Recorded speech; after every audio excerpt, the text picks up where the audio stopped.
Hey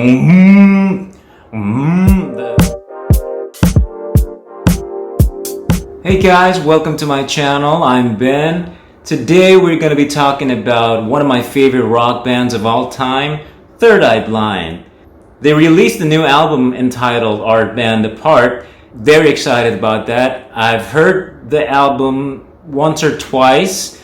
The first time I heard it, I was doing some work and I just found out that the album had dropped, so I just put it on, listened to it, and I sort of got the feel of the album, but it wasn't until I listened to it in the car on a way somewhere driving, and whenever I want to test an album out, I just go into the car, I get inside, I drive, and I put it on, and that's the best way for me, at least, to take in the whole album. So that's what I did with this album, and I have some thoughts. It's still fresh on my mind because I had just listened to it a few hours ago, and I got some thoughts and I wanted to share it with you guys, so here we go.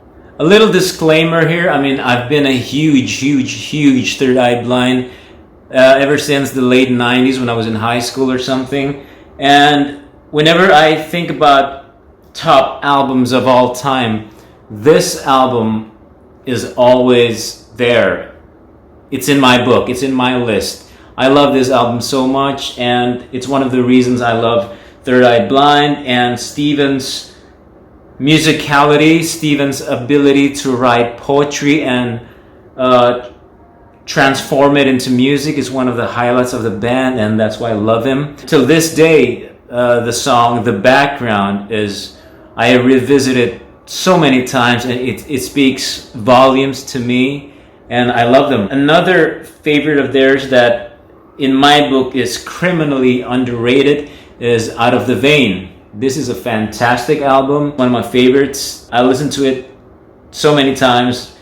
I work out, listen to this. I go shopping, I listen to this. It's everywhere. I love it that much. When they mentioned that they had a new album in the making while they were stuck in lockdown, I was very excited. It's finally out. I'm very excited. So let's talk about Third Eye Blind, Our Band Apart. As you can see, I don't have any physical copy. I don't have the CD yet. As I live in Indonesia, it takes some time for them to ship it to us. So I'm very jealous of you guys who already have their hands on the CD or vinyl or whatever. So far, I'm only listening it via Spotify and YouTube. So lucky you guys. Anyway, so here we go. Here's my thought on Third Eye Blind, Our Band Apart.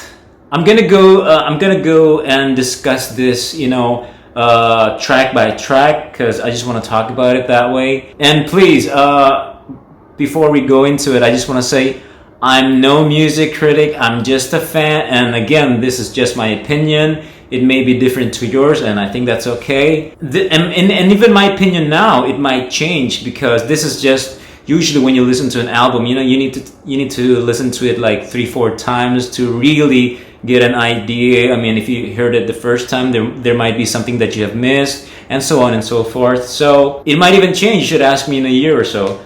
Anyway, here's my initial thoughts on Our Band Apart. Track number 1, Goodbye to the Days of Ladies and Gentlemen. This song caught me a little off guard, to be honest with you. I mean, it's not very Third Eye Blind-ish to open an album with an acoustic song. Usually you got something that's, raging or pumping or hard rock. But this album opens with a very soft, and it starts with an acoustic song. And that caught me off guard. And this whole song is basically a very folksy tune. It kind of reminds me of, the early 2010s, 2010s, whatever you call it, when there were a lot of these folk bands, creeping the charts, like, Mumford & Sons, the Lumineers, Of Gods and Monsters, The Head and the Heart. This song reminds me of that. It goes perfectly into that category for me. As unusual it is to open the album with this track, I still think it's cool. It's got some very interesting lyrics. It's got one line that that just caught my ear and it's been stuck there since. It's We'll Never Sing About Tits and Ass Again. Okay, Steven, noted. I think this song, had it been arranged or produced in a slightly different manner, it would have been perfect for something in Ursa Major, I think. They mixed the acoustic and the rock. I think it would have fit perfectly there. Track number 2, Box of Bones. Now this song I've heard when it initially was released on YouTube. I thought, because it was like their second single, or is it the first single? I forgot. Anyway, it's a pretty good song. I like the opener. I like the opening chord. It's very melancholic. Is that a word? You can get a sense that it's a breakup song, and it's a beautiful song. But it doesn't do much for me. I like it as it is. It's fine, but it doesn't do much for me. I just love the mood. I love the chords, and it's okay. It's okay. It's not a bad track for track number 2. And then we have track number 3. We have Again.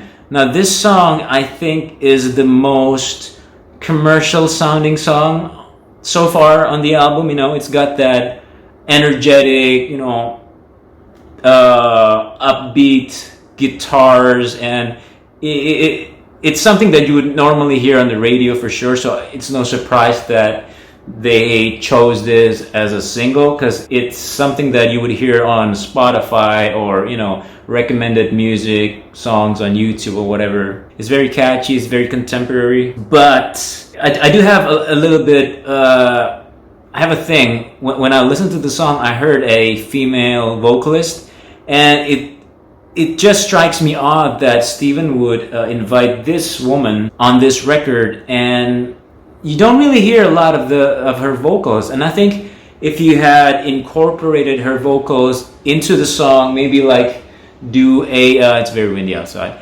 If you do a harmony or something that would just highlight just a little bit of the differences of their voices, that would have been cool. I do like the guitar licks on this song. It brings me back to the good old Kevin Cadigan days of the guitars. It sounds very Third Eye Blind-ish, if you know what I mean. It's got that classic 3EB guitar licks that I like. Moving on. Track number 4, Silver Lake Neophyte. That is a great title, by the way. And this song is basically a folk song. It's mentioned that it's kind of funny that he mentioned, during the song he mentions about folk songs, and this song is basically a folk song as well. And it has that appeal of Motorcycle Drive-By. It reminds me of that song. It's got beautiful lyrics and an amazing theme, and it's one of my favorites on this album. Track 5 is Dust Storm. Now, Dust Storm is a very, very catchy tune. From the get-go, from the intro, you're like, oh, I recognize this sound. I recognize what they were going for, and it's that 1980s pop rock sound, maybe a little bit of Britpop there. You can certainly hear a little bit of The Cure in there, which I appreciate. It's cool. It's very familiar, Yeah, so Dust Storm is a very interesting track. I love the 80s homage. It's definitely one of my favorite tracks on this album. So the middle part of this album for me is where it gets interesting. Track 6, we have Dying Blood. If you wonder why I keep looking, it's because I have a cheat sheet here.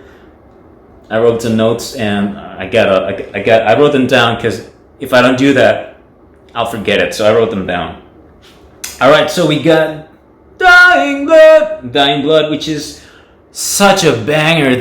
I'm trying to sound like what the kids are saying. It's such a good song. It's such a rock song, and I think it's my favorite on this album because it has so much of the usual Third Eye Blind feel, the Third Eye Blind persona, the Third Eye Blind sound.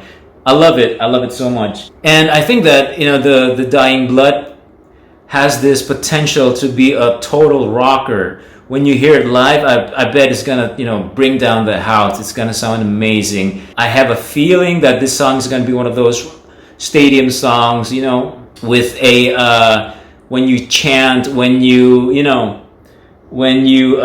gonna be a belter. It's gonna be I can imagine it being an anthem for the kids. It's going to be a new anthem for Third Eye Blind, where people are going to chant to it, and it's going to be awesome. You know, I love the guitar part in the middle of the song where it goes something like, you know,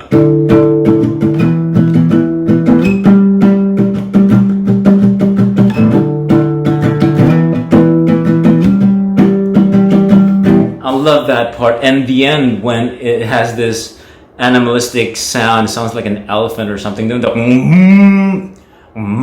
the whatever that sound is, whatever that guitar effect that Chris Reed is doing, I like that. And then we have Funeral Singers, which is a very odd song. But when the minute I listen to this song, I immediately go back to Out of the Vein. I think it would have fit perfectly in here. Like maybe, you know, at the end of the album, you know, the few last tracks maybe. It's a very good song. It's a very deep song, and I love the lyrics. It's dark. It's perfect for Steven, and it's good. It's really good. Definitely one of the rockiest song on the album, and I have to say that, you know, this album is not a very rock sounding album. It's very laid back, so it's good to hear a rock song on the song. And then we have To the Sea. To the Sea, I think, is the third single that they had released on YouTube that I saw. And when I saw it initially, I'll be honest with you, I did not like it, because the way the song was presented is like, it's got a very weird video. You know, at the core of the song is very sweet and fine. You know, it's an acoustic song, but somehow Steven puts these different layers in it, and it sounds really weird. It's got that modern trap sound. Is that what it is? Is that what they call it? Trap? Anyway, it sounds weird, but actually now when I hear it, without the video, just the music, I kind of like it actually. Would I have enjoyed it more had it not been, you know, tempered with all kinds of weird effects in it? Sure, I think it would have been better as a straight up acoustic song. I think it would have been better if they do this like, you know, just Steven and an acoustic song. It would have been perfect. Because at the core, it's a very simple song. It's a good, simple song, but it's just too much distraction. Had he gone for a simpler approach, I think I would have liked it better. And then we have the final track. This album only has 9 tracks on it, and the last song is called Time in Berlin. Time in Berlin is a very, very good song. I love that it's ending the album. It sort of reminds me a little bit of their album Dopamine. It reminds me of Shipboard Cook. It has that build that I think reminds me of that song. And it's good. And one of the things that I love about this album is they're trying to do something different. They're not just making a standard Third Eye Blind album. Third Eye Blind. It's kind of hard to say it fast.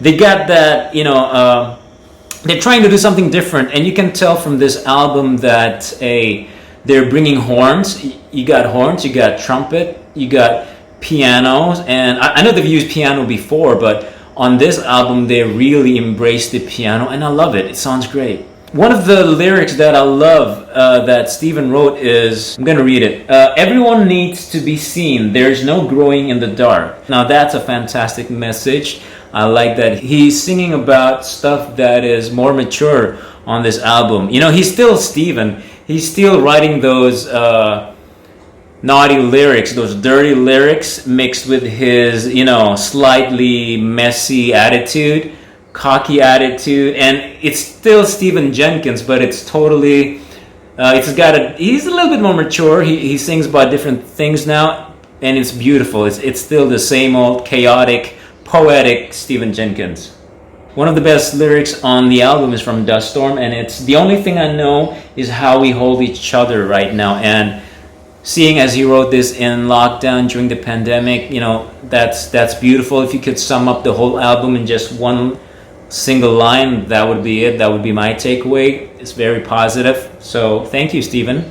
All right, so the pros and cons of the album. The pros is, like I mentioned earlier, Steven Jenkins still got it. He still sounds great. He still has the chops to write amazing lyrics. His trademark dark, cynical view is still very much intact in this album, and I appreciate that. For an album that's only 9 tracks long, it's perfect for whatever it is that we need to listen to right now. You know, it doesn't wear out its welcome. I love that. Nine songs? Sure, why not? It's great. If I had to pull some cons, I think it would be that this song is not very rocky, and I do miss the rock sound of Third Eye Blind. I miss those heavy guitar chords and heavy power chords, you know, the straight up 3EB guitar licks. I miss that. You know, even a song like Non-Dairy Creamer, it has an amazing, you know, guitar licks, and that's the kind of thing I'm talking about here that I sort of miss on this album. You don't get a lot of guitar solos, you don't get a lot of, you know, funny,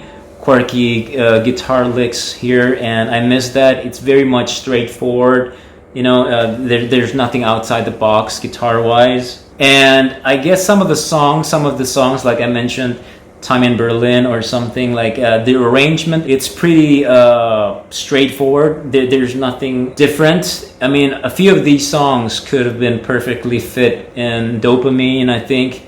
It's just I love that they're headed to a new sound, but also they need to, you know, I think the arrangements could have been better. Yeah, well there you have it. That's my thoughts on Our Band Apart. Look, I know I may be criticizing a lot, but at the end of the day, I'm just happy that one of my favorite bands from 1990s are still here and they're still making good music. And I'm very appreciative of that. So Steven and the boys, thanks so much.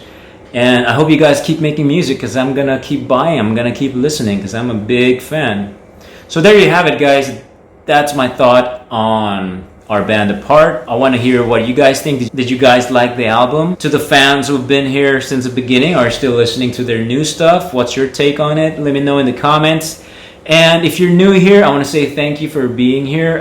My name is Ben. I'm from Indonesia, and I make music reactions and movie reactions. And obviously, I do some reviews now. And again, like I said before, you know, this is just my opinion. That's it. If you're new here, please subscribe to my channel and like my videos. I'll be sure to make more of them.